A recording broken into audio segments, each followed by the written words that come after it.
Have you ever tried to do something or wanted to do something, but to do so, it just felt so overwhelming to you? My wife and I, we always wanted to adopt, and we finally got to this place where, we were ready to. And it was just really overwhelming to us, but we were just so excited at the fact that God somewhere in the world had a child that was looking for a home that he had prepared just for us. And so we're like, okay, we're going to do this, but we're like, okay, how do you do this? And so the only thing that we could figure out to do was to go talk to some people that we knew that had adopted or were familiar with the adoption process. And so we start sitting down with people, and every person we sit down with, they just start drilling us with about 1,000 questions. And it was like, do you want to adopt locally or internationally? And if you're going to adopt locally, do you want to be a closed adoption? Do you want to be an open adoption? What agency do you want to use? And then they were like, okay, well, if you want to go international, which country do you want to adopt from? And then every country, they had their own system for adoption. And so we're just like, man, it was just so overwhelming. Can we do this? And so we decided to start locally. And we started to call all these agencies and try to figure out which one would be for us. And we didn't even really know what that meant, And so we were calling and calling. And then we locked into this one agency. And we set up this meeting. And this meeting is a really important meeting. It's like you're going to go to this meeting, and then they're going to interview us to basically see if we were qualified to be parents. So it's like a big deal, And so we have this meeting set up, and we get to this the office of the agency, and we pull in, and then we go into this room. It's just like a really small room, and there's this lady in there, and we sit down. And I thought it was going to be an interview, but it wasn't an interview. She talked for 45 minutes nonstop. And not only did she talk for 45 minutes nonstop, she had one of those just monotone, soothing voices. And it was just right after lunch, and I had eaten a really big lunch. All right. And so I'm getting really sleepy during this whole thing, And so my eyes are getting heavy. You've ever had that happen before? I know you have. You've had it in church before. I've seen you before. The lights are on. And so, it's kind of like, you're fighting it, and I'm fighting it, man. I'm trying everything I can. I'm fighting and fighting. Well, eventually, I lost the fight, and I fell asleep right there during our interview. Not surprising to my wife, Donna, this agency did not call us back. And so as a result, we decided to go the international route. Well, after 2 years of tons of conversation and prayer and interviews with government agencies, filling out government paperwork, home studies, standing before magistrates, we were very grateful that we pushed through that feeling of being overwhelmed, and God blessed us not with one, but 3 kids that we were able to adopt. Here's a picture of us long ago that we were able to adopt. Yeah, you're like, man, Mark, you're old. I know, I get it. Well, here's the thing I know about most, if not all of you. You want to make a difference. You want to help those in need because you see and hear all those needs around you. But then as you hear and see all those needs around you, and I just want you to think about that for a minute. I just want you to think locally for a minute.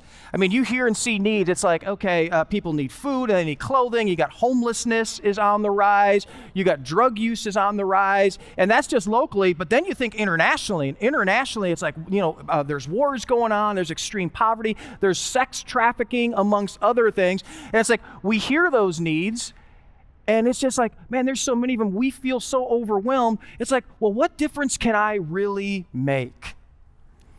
Well, today we are in week 2 of our annual Live Big series, where if you're new with us, Live Big is where we take a season and we challenge our entire church to a season of extreme generosity. And all of it goes to help those in need. In other words, we try to make the biggest difference that we can as a church.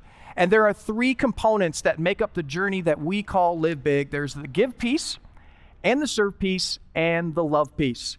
And last week, if you weren't here, we kicked it off with the give piece, and we talk about give financially, and then 100% of it is given away to a wish list that helps those in need. And last week, as I kicked it off, we talked about this whole idea. How can we impress God? And we learned last week that God's not impressed with a bunch of religious activities that we can do. What God's impressed with is He wants us to prioritize what He prioritizes. And one of the things that God prioritizes is people in need. And so if you're a Jesus follower, our calling is to give our lives away to help those in need. And when we prioritize what God prioritizes, when we begin to really step into that realm, we discover that God will begin to show up in our lives in ways that we never thought He would. Now, last week as we kicked it off, I cast the vision for Live Big this year, and I said, hey, I'm gonna raise the challenge bar, and we're gonna be bigger and bolder than we ever were before, because the needs are bigger than since we've ever done Live Big before. And so what I said last week is, when we start off the give piece, I said I want everyone to get into a posture of, okay, God, what is it that you would like me to do? What is it that you would like our family to do to sacrificially give to the people that God prioritizes? And we just kind of left it open. And we started with the give thing, and people started giving last week. And here's the thing with the give: you can give all the way through this series. You can go on the Live Big website, and one of the ways to do that, theridgecc.com/Live Big, and 100% of it is given away. Now, next week is going to be really cool. I'm actually going to interview 2 people that will make this very personal for us. And we're going to do something that we haven't done before as a church, that I haven't done, taken a little bit of a risk. I think it's going to be a worthwhile risk, and so you want to come back next week. But today, here's what I want to do. Today, I want to give you a principle that has been very, very helpful for me. If you've ever wrestled with that tension of hey, I want to make a difference, but the needs seem so great. I mean, what does it really matter what I do anyways? This principle will help you respond in a very, very different way, because it'll deal with that feeling of being overwhelmed, and it'll free you up to make a difference.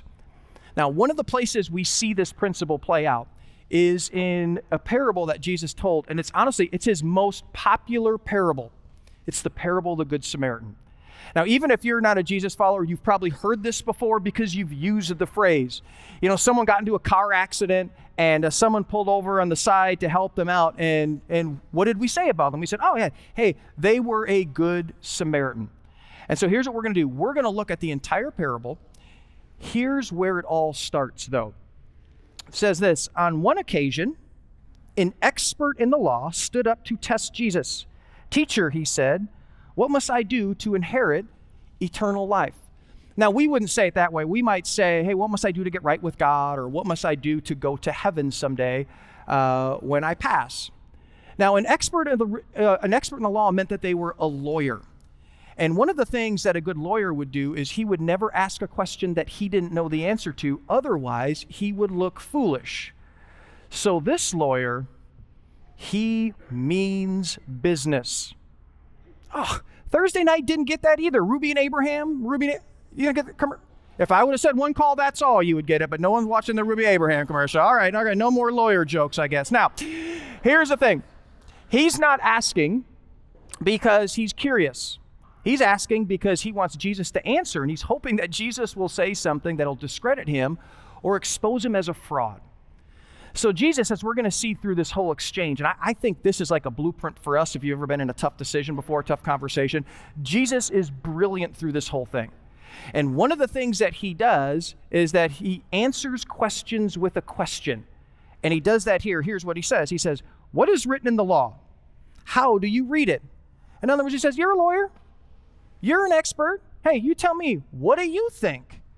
And then this lawyer, he answers, and what he answers with is very, very clever. Here's what he says. He says, "Love the Lord your God with all your heart and with all your soul and with all your strength and with all your mind." And so he quotes a very popular passage from the book of Deuteronomy, chapter 6. This passage was known as the Shema. And every Jewish boy and girl, they said this passage, they memorized this passage because they recited it every single day. This passage was foundational for what it meant to fully love God. But then he's not done, and he says this. He says, "And love your neighbor as yourself." And so this guy must have been listening to Jesus' podcast, because every time Jesus taught on the idea of loving God, he always attached this passage in Leviticus 19 about loving your neighbor as yourself. And so this lawyer, he gives the exact same answer that Jesus gave. Very, very clever. And then here's what Jesus says. He says, yeah, you've answered correctly. Do this and you'll live. In other words, you're good. You nailed it. Now, this lawyer, if he was smart, he just would have been conversation done, and he would have walked away all good. But he wanted to justify himself. You ever been in the conversation where, you're kind of in this conversation and maybe it gets a little heated, and you're in this conversation. And then it gets to this point in the conversation. Here's what you're thinking. You're thinking this. You're going, you know what? Just don't say anything. Just keep your mouth shut. Zip it, just whole thing. Just be quiet. Don't respond. Don't react or anything like that. But you can't help it. You say something, and as a result, it opens up a can of worms, and it doesn't end well for you. Some of you are like, yeah, about 10 minutes ago, man, before service we did, and we're going to continue it after service, as far as that's concerned. Yeah, and here's the thing. Why just couldn't we? I mean, we've all done this, okay? Why couldn't we just keep our mouth shut? Well, there's a lot of reasons. I think some of the main reasons are, we wanted to be heard. We wanted to be right. We wanted to be believed. We wanted to rationalize something in our mind in some way. Well, I think this lawyer, the reason why he can't, and he just keeps talking, I think it's kind of a mix of all of these things. And then he says, okay, he wanted to justify himself. So he asked Jesus, and who is my neighbor? Now, the word neighbor means one who is close. And since this command had been given hundreds of years prior for this, over time it had become a little bit ambiguous to them. And so for some Jews, it meant love other Jews. For some religious leaders, it meant to love people who are holy or righteous. There was one group of people who back then who said, you just love whoever you want to love. Now I was just thinking about this. This was, a couple thousand years ago, but this is the same thing that we experience today. Because what we do today is we just lump people into groups or tribes. Think about some of the things we say. We'll say like, oh, those socialist Democrats or those, right-wing Republicans. And so if I was to say, well, who is your neighbor? We wouldn't necessarily say this out loud, but we think this. My neighbor is anybody who's in my group or my tribe. And so it's easy for us to judge David Gruber here, but the reality is that we tend to do the very same thing. Now, once again, as I said, Jesus is just brilliant in how he handles this whole conversation. And what we're going to see is that instead of answering the question, Jesus is actually going to lead him to draw the conclusion for himself. And the way that he is going to do that is he's going to answer the question that the guy should have asked. The question wasn't, who is my neighbor? The question he should have asked is, what does loving my neighbor look like? And in leading him there, he launches into what is one of the most culturally insensitive parables that Jesus ever told. And here's how the parable goes. It says, a man was going down from Jerusalem to Jericho when he was attacked by robbers. They stripped him of his clothes, beat him, and went away, leaving him half dead. And so this path from Jerusalem to Jericho is about a 17-mile path of road. In fact, here's a picture of it if you want to see it right here. And it actually dropped an elevation of about 3,000 feet. And so it was a huge, huge drop. And it was a barren desert area, and so it was very common for robbers to hide in caves, and then as people were walking by, they would rob him. And so what Jesus is doing here is he's painting a very realistic scenario.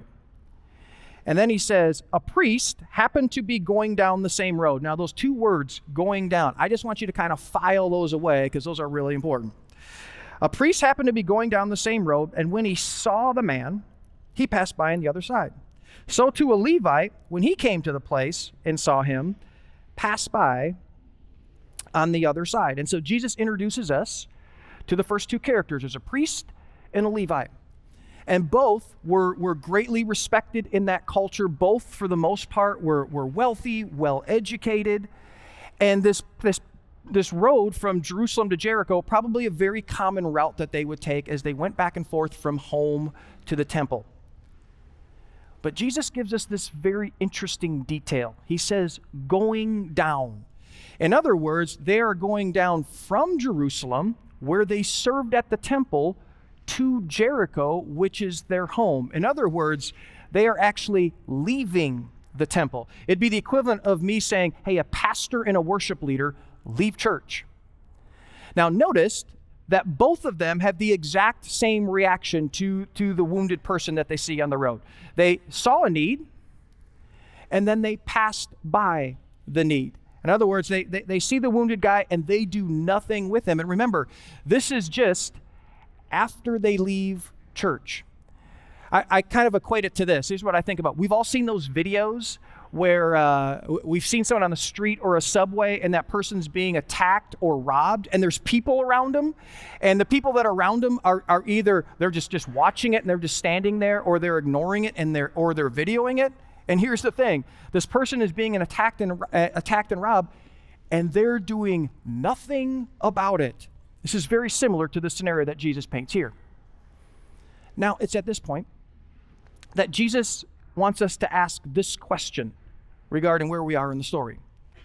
Why did these guys, after just coming off a spiritual high with God, why did these guys see the wounded man and they just pass by without even a thought?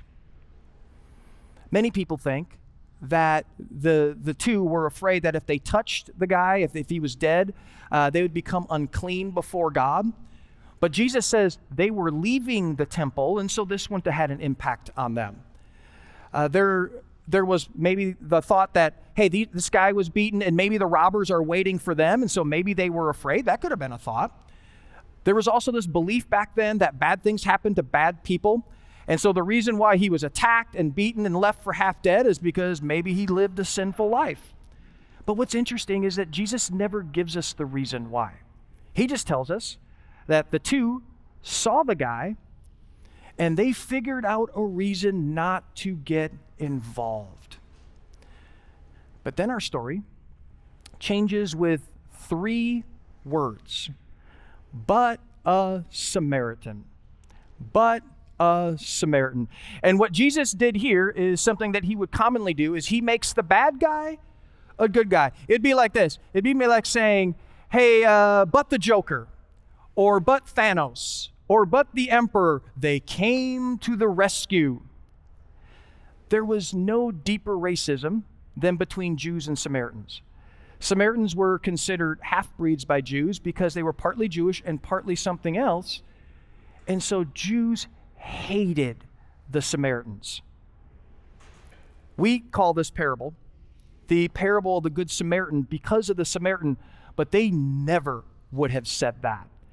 You know, they had this saying back then, and it was, a good Samaritan is a dead Samaritan. It would be like today, us saying like the good terrorist, or the good drug cartel leader, or if you're a Packer fan, the good Bear quarterback, if there was ever such a thing, you know? For them, it would just be, this was beyond offensive for them. But he says, but a Samaritan, and listen to what the Samaritan does.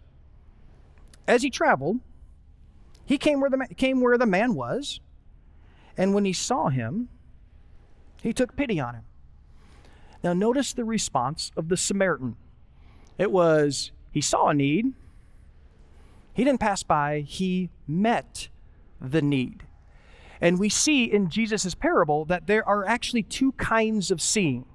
That there's the I see, but then I pretend not to notice kind of seeing. I equate this like in our house when I see cat puke, okay, on the floor. Donna will come home later and she'll be like, did you not see the cat puke?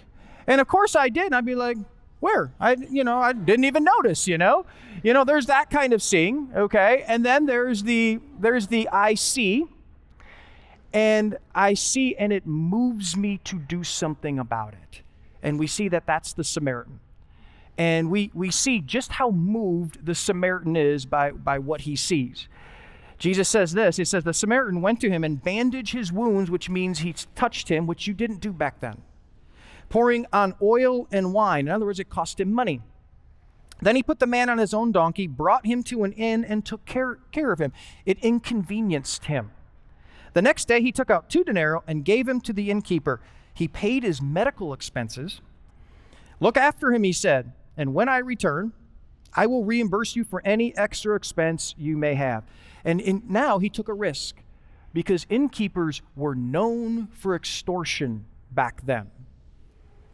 Now, everyone listening to this in the crowd of Jesus, they're going, okay, Jesus, Kind of a crazy story you're telling. We're still offended about the whole Samaritan thing, But here's the thing, Jesus. You still haven't answered the question, who is my neighbor? And what Jesus says to them wasn't just for them. What he said for them was actually for me, and it was for you. Here's what Jesus says. Which of these three do you think was a neighbor to the man who fell into the hand of robbers? And so what Jesus was doing is he was redefining for them what loving God looks like. Here's how they would have heard the question. Which of the three fully love God by fully loving a stranger as a neighbor?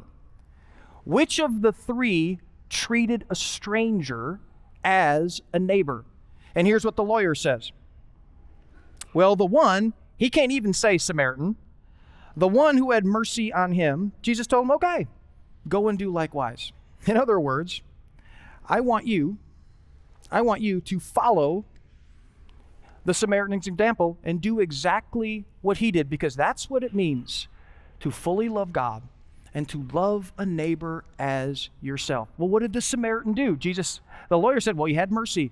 What does it mean to have mercy on someone? Well, Jesus defines it. It's we see a need and we meet a need. And if you're a Jesus follower, that's our calling as well. Now, the big question that I think that we need to wrestle with is this. Why is it so hard for us to respond with mercy like the Good Samaritan? Why is that so difficult for us? And if we're honest, it's really difficult for us to do. And here's what you need to know. This isn't a guilt question for everyone. Because, we've all been to the fundraisers, okay, and we've seen the TV commercials, and we've seen the picture of the starving kids, and we've heard their stories, and we have felt guilty. Live Big is not our version of that. Because when we're moved by guilt, here's what we tend to do. We see a need, and then we feel guilty about it. And so what we do is like, okay, I'm going to give a little money here. I'm going to give a little time here. And then we feel better about ourselves because we get rid of the guilt.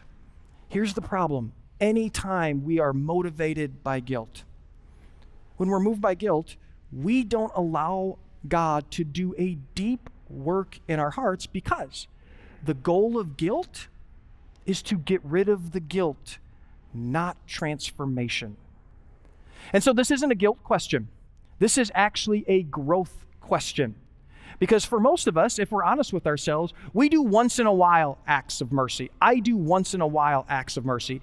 But it's not a lifestyle. But to follow Jesus is saying, hey, listen, I want this to be a lifestyle for you. And so if we want to truly follow Jesus, not just believe in Jesus, but actually follow, what we need to be willing to do is we need to be willing to honest with ourselves with where we're at, so the Holy Spirit can come in and do a real good work in us to make us into something better. That better is more like Jesus. So why is it so hard for us to respond with mercy like the Good Samaritan? Why is that a struggle for us? Well, I think there's a lot of reasons.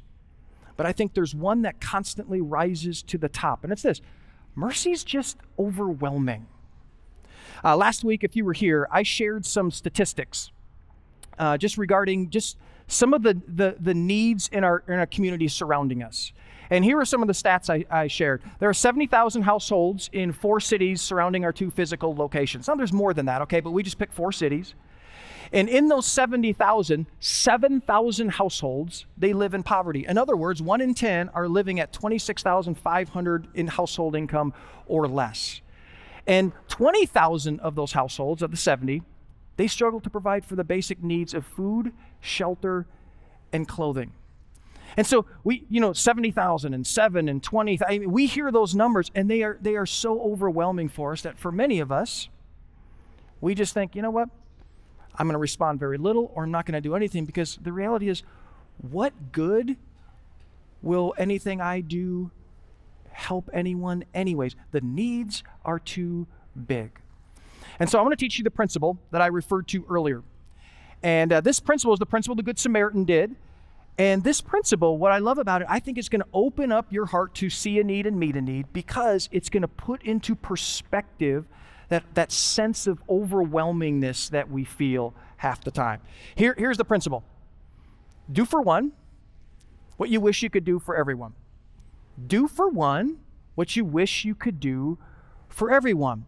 Rather than focus on the many, because there are many, and it's easy to focus on the many, focus on the one. Now, this principle actually flies in the face of something we heard nonstop as a kid. And when we would hear it, it just made us mad. You know, think about this. You're at home, you're a kid, and you saw one cookie was left. And then you went to your mom and you said, hey, Mom, can I have that last cookie? And what did your mom say to you most likely? She said, if you had other siblings and stuff in the house, she said to you, well, if I give it to you, what? Then I got to give one to everyone. And here's what you were thinking. No, you don't. No, you don't. Because you were going, no. Hey, listen, Mom, only you know, and I know. And listen, you don't have to tell anybody. I don't have to tell anybody. It can be our little secret. Now, as a parent, I always love this. When there was like one cookie or one piece of cake left, I'm like, I don't care. I'm going to eat it for myself. And here's what I didn't go. Well, I got to give one to Donna, There's just something beautiful about being a parent, isn't it? But here's the thing. We kind of grew up with that. And so as a result, we take that idea with us into adulthood. And here's what it turns into for us. It's, well, if I do it for you, I have to do it for everyone. And as a result, we miss out on this beautiful, beautiful principle. Our responsibility is to do for one what we wish we could do for everyone, and not allow that feeling of being overwhelmed get us to the place where we go, you know what? Because I can't do it for everyone, I don't do it for anyone. Now, here's something that might surprise you. Jesus did not meet every need around him. There was this time where Jesus was in Jerusalem, and he's by this pool, and this pool was believed that if you went in it, it could actually heal people. So here's how John records Jesus's whole interchange with this. He says this, here a great number, and I want you to try to visualize this, okay? Here a great number of disabled people used to lie, the blind, the lame, the paralyzed. And so here's Jesus, all this need, huge number of need going on. And then it says this, one who was there had been invalid for 38 years. And so Jesus, this is an interesting scene. He focuses on this one guy. He says, hey, get up. Guy gets up, and then Jesus is gone. And it's kind of like, what about all the other needs? We don't know why. He didn't meet those other needs. But here's what we do. He focused on the one. And so because Jesus focused on the one, it shouldn't really surprise us that Jesus then talked about the importance of us focusing on the one. There was this time that Jesus was telling a parable about when he was going to come back again. And he uses two groups of people. He uses sheep and goats. I don't know why he picked those animals, okay? But sheep and goats. And he says the sheep who are going to be on his right, he says, hey, want you to come into the kingdom I have prepared for you. And then he says, hey, when you were hungry and thirsty and needed visiting and you were in prison, you provided for me. And the sheep, he said, are going to go, what? When did we provide for you? And then he says this. He says, the king will reply, truly I tell you, whatever you did for the what? One. Of the least of these. And we talked last week, least of these just means any person in need. Whatever you did for the least of these brothers and sisters of mine, you did for me. And so when we're seeing a need and responding to the need of the one, this is kind of interesting. In a very mystical way, I don't understand it. In a very mystical way, we're not just providing for that need of that person, we are actually providing for Jesus himself. Do for one what you wish you could do for everyone. Now, here's the thing. we're going to do a little church participation here, okay? Because I want you to leave with this principle ingrained in your heart. We're going to say this together, okay? And we're going to chop it up a little bit. So we're going to put it on the screen here. And Oak Creek Franklin need to participate. Let's hear you all the way from here. Okay, I'm going to say a part, and then I want you to say it, and then I'm going to say another part. I want you to say it. Okay, you ready? You going to do this for me? Okay, here you go. I want you to pretend as, that the Packers actually beat the Steelers today. They're not going to, but let's just pretend that they do, okay? All right, here we go. All right. Do for one what you wish you could do for everyone. One more time. Do for one what you wish you could do for everyone. Great job. All right, here's what we're going to do as we kind of wrap things up and we just kind of move into week 2 of Live Big. Here's what I want you to do. If you haven't given financially to Live Big, I want to encourage you to be generous.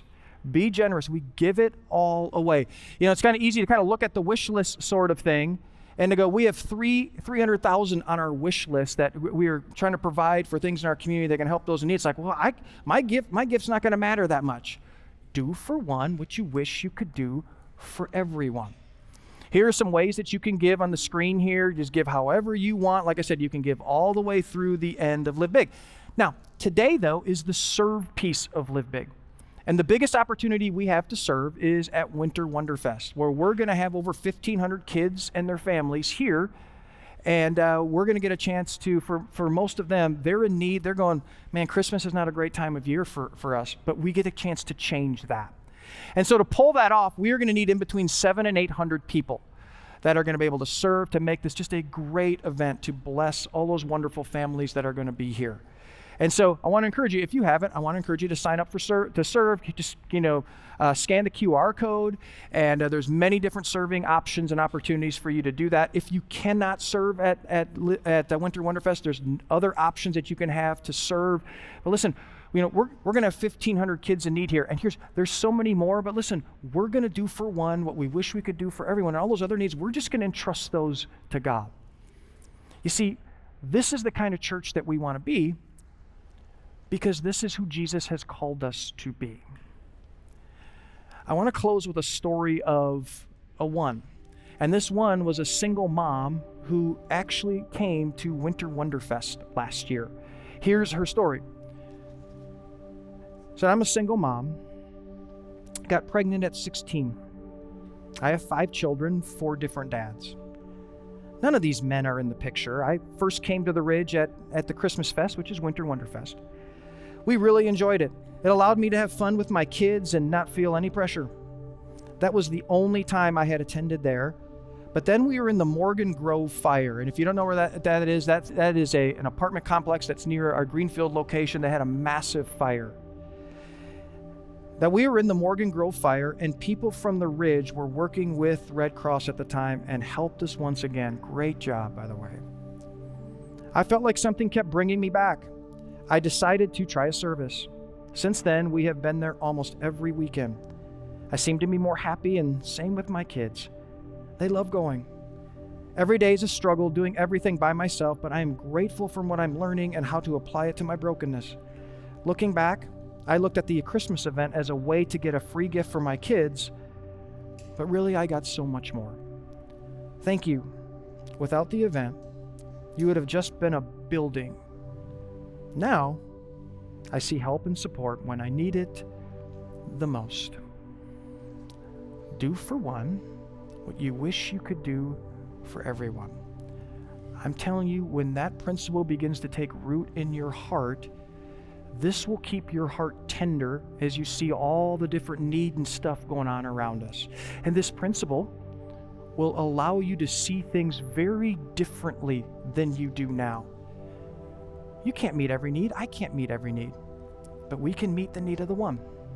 And if we do, God will use you, and He'll use me and us to make a greater impact than we ever thought possible. Let me pray for us. Father, I just thank you for this great story. I don't even think we can feel just the tension that the crowd must have felt back then as Jesus was telling this story. But God, what we can feel is we can feel the tension of what does that mean to actually see a need and meet a need for us with all the stuff going on around us and all the voices that tell us why not and we shouldn't and all that stuff. What does that mean for us? God, your calling on us is to be the kind of people that are tender towards what you are tender towards. And every person with a need, there's a story. They're made in your image. We can't meet every need, but God, we can do for one what we wish we could do for everyone. So this week, as we go about our week and our days, may we have eyes to see that. and not worry about what we can't or how much or feeling overwhelmed, but may we have eyes to see the one and then respond accordingly. Father, for Live Big, I would pray that there would be so many ones that we see. And God, there would just be an outpouring of generosity. There would be outpouring of love and care and concern and compassion for this great community that you've called us to live in and to serve. And so, Father, thank you for this journey. We get to do it together. May you blow us away at what you do. And may we hear more and more stories, beautiful stories like that wonderful mom. And we pray this in Jesus' name. Amen.